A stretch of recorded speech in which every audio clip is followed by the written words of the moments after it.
We always used grandmother's stocking because it was the biggest one in the family, much larger than mother's, and somehow it seemed able to stretch more than hers. There was so much room in the foot, too, a chance for all sorts of packages. There was a carpet-covered couch against the flowered wall in one corner of the parlor.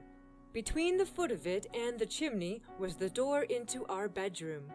I always hung my stocking at the side of the door nearest the couch, on the theory, well defined in my mind with each recurring Christmas, that if by any chance Santa Claus brought me more than he could get into the stocking, he could pile the overflow on the couch.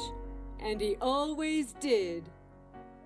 It may seem strange that a lad who seldom heard even the third getting-up call in the morning should have awakened without any calling once a year, or that his red night-gowned figure should have leaped from the depths of his feather bed, or that he should have crept breathless and fearful to the door where the stocking hung. Notwithstanding the ripe experience of years past, when each Christmas found the generous stocking stuffed with good things, there was always the chance that Santa Claus might have forgotten this year, or that he might have miscalculated his supply and not had enough to go round, or that he had not been correctly informed as to just what you wanted, or that some accident might have befallen his reindeer and sleigh to detain him until the gray dawn of Christmas morning stopped his work and sent him scurrying back to his toy kingdom to await another Yule-tide. And so, in the fearful silence and darkness of that early hour, with stilled breath and heart beating so loudly you thought it would awaken everyone in the house, you softly opened the door, poked your arm through, felt around where the stocking ought to be, but with a great sinking in your heart when you didn't find it the first time, and finally your chubby fist clutched the misshapen, lumpy, bulging fabric that proclaimed a generous Santa Claus. Yes, it was there. That was enough for the moment. A hurried climb back into the warm bed, and then interminable years of waiting until your attuned ear caught the first sounds of grandmother's dressing in her nearby bedroom, and the first gleam of winter daylight permitted you to see the wondrous stocking and the array of packages on the sofa. It was beyond human strength to refrain from just one look. But alas, the sight of a dapple gray rocking horse with silken mane and flowing tail was too much, and the next moment you were in the room with your arms around his arched neck, while peals of unrestrained joy brought the whole family to the scene. Then it was that Mother gathered you into her lap and wrapped her skirt around your bare legs and held your trembling form tight in her arms until you promised to get dressed if they would open just one package, the big one on the end of the sofa. After that, there was always, "Just one more, please."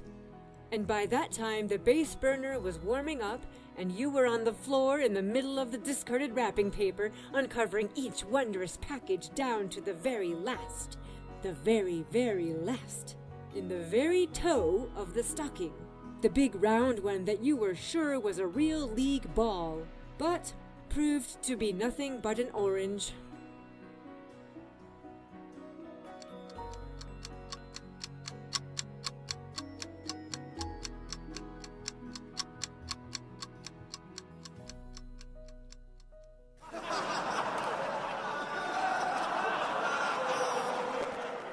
No Santa Claus, huh? If there isn't any Santa Claus, what does he put all the sample toys in the store for every Christmas so boys and girls can see what they want? If he doesn't fill the stockings, who does? I'd like to know. Some folks say that Father and Mother do it, but supposing they do, it's only to help Santa Claus sometimes when he's late or overworked or something like that. The spirit of Christmas is Santa Claus. Else how could he get around to everybody in the whole world at exactly the same time of the night?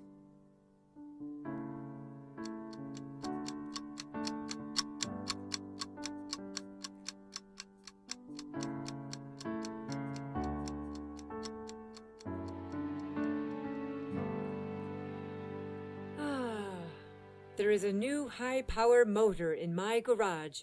It came to me yesterday. Christmas. It is very beautiful, and it cost a great deal of money, a very great deal. If we were in the little old town, it would take us all out to Aunt Em's farm in 10 minutes. It always took her an hour to drive with the old spotted white mare. I am quite happy to have this wonderful new horse of today, and there is some warmth inside of me as I walk around it in the garage, while Henry, its keeper, flicks with his chamois every last vestige of dust from its shiny sides. And yet,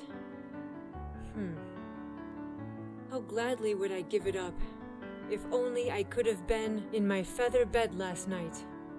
If I could have awakened at daybreak and crept softly, red-flanneled and barefooted, to the parlor door. If I could have groped for grandmother's stocking and felt its lumpy shape respond to my eager touch.